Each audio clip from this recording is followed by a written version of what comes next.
Wheel cleaners. Adam from lovecars.co.nz. We have a huge range of wheel cleaners, and one of the questions we get a lot is, what's the difference between them all, and how do I know which one to use for my wheels?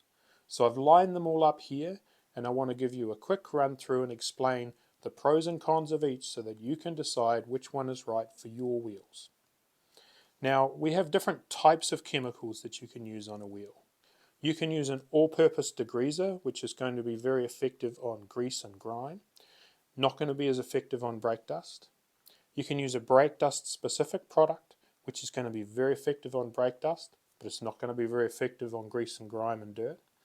Or you can use a wheel cleaner, which is what we would recommend, and these are specifically designed for most cases with wheels. You may need to use one of these other products when the wheels are exceptionally dirty. Now, I put them here from least aggressive to most aggressive. If you have sensitive wheels or matte wheels, we would recommend sticking with Diablo. Diablo is pH balanced. It's our safest wheel cleaner.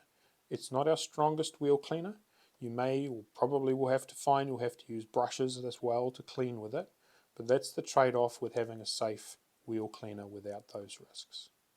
It comes in two options. You can have it ready to use, pre-diluted, or the way I like to use it is in the concentrated bottle. You then have to have a dilution bottle like this, but then you can mix it up to the ratios that you want, and that allows you to have flexibility with the strength. I also find you'll save quite a bit of money because this is a much more concentrated bottle so that you can then dilute it yourself and get more bang for buck. The next click and aggression up is Citrus Sticky Wheel Gel. This is a great product, and this is my go-to at home. So in my garage I tend to use these. The thing I like about this is a little more aggressive, but it's still safe on most wheels. You can spray it, but it'll come out quite goopy. Now, that's actually a good thing. I find the trick is to flick your wrist as you spray it to try and get it there, get it spread over.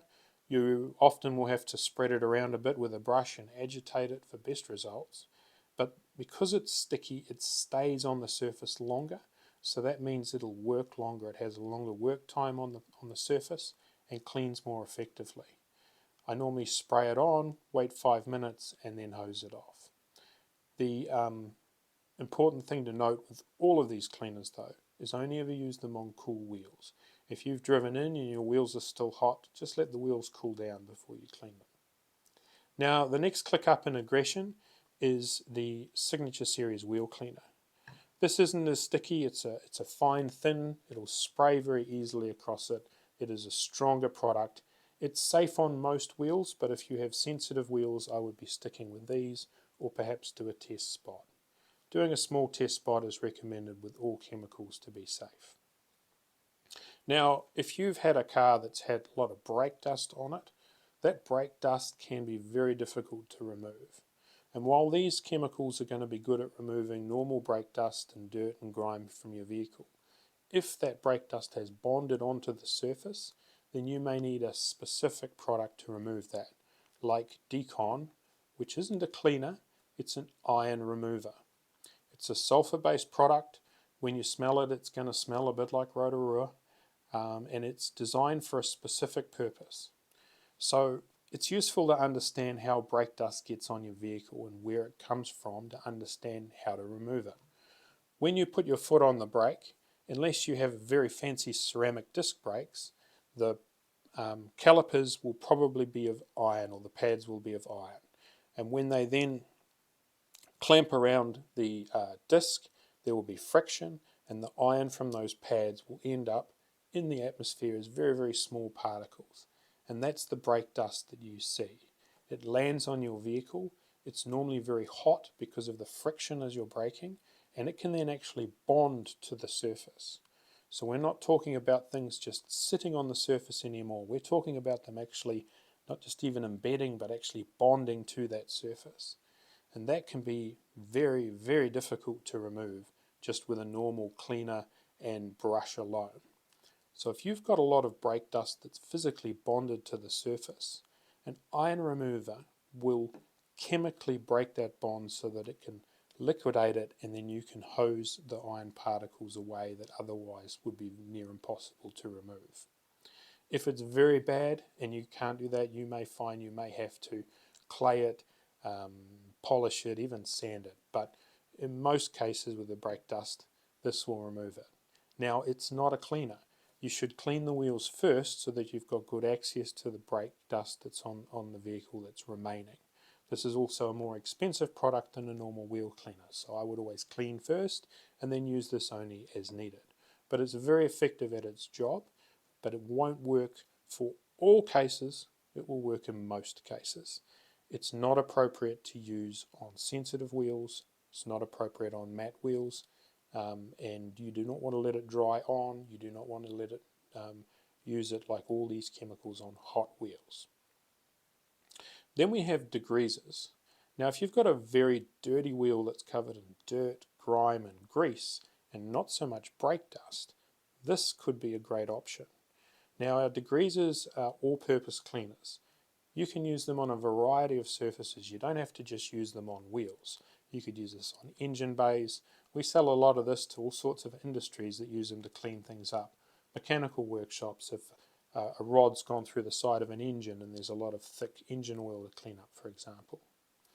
These are going to be great, and you're going to see amazing videos we have of the sort of things that they can remove. But remember, these are quite strong chemicals. This should be diluted.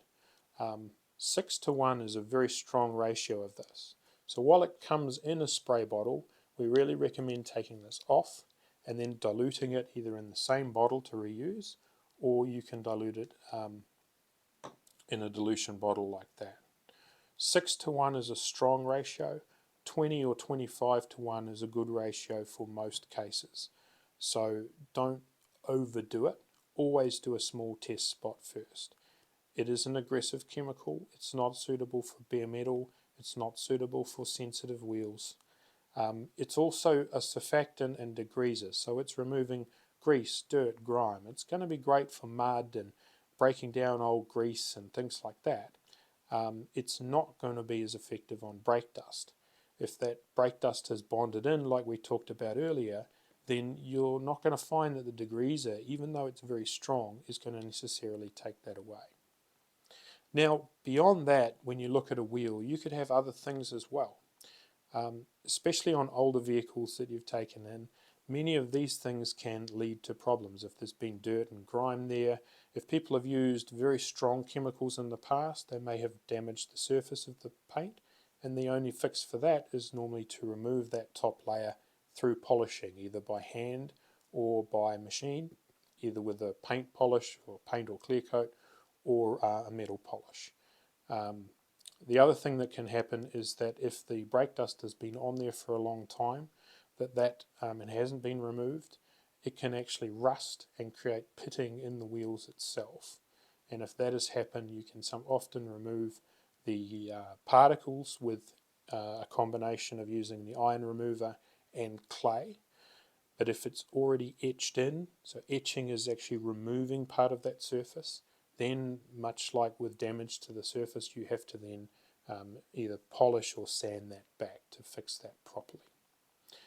When you've got your wheels looking good and you're really happy with it and you want to make your life easier to clean it moving forward, or if you've just got a set of new wheels on your vehicle and you want to make life easier for you and look after them, I really recommend putting a layer of protection on the wheels. On our vehicles in the team, we use a mix of different things. I've used Max Coat on my wheels and on the van when we got that done first, because it's a great protection product.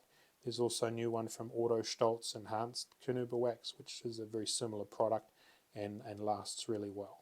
But that will put a very thin, smooth layer across the vehicle so that the brake dust and the dirt and the grime isn't actually touching your wheel, it's touching that protective layer. And those protective layers can also be removed if need be with a wax stripping product like Clean Slate. So I hope that helps. If you're not sure what to use, always start with the least aggressive first. Remember, if it's something like this that you can spray on and not use a brush with and it'll take everything out, then you also need to think about the trade-offs of that if it's a very strong chemical, then it's quite an aggressive chemical. Is it appropriate for the surface of the wheel?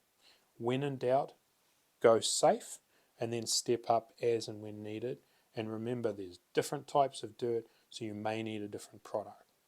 If you're not sure or you've got any suggestions or questions, please let us know in the comments or send us a message to team@lovecars.co.nz. We hope this helps. We're making more of these videos to try and help educate you, so we really appreciate your feedback so we can make them more interesting and informative, because at the end of the day, all of the chemicals are doing their job. It's about finding the right one for you, and we're here to help. Thanks for your support, and yeah, happy wheel cleaning.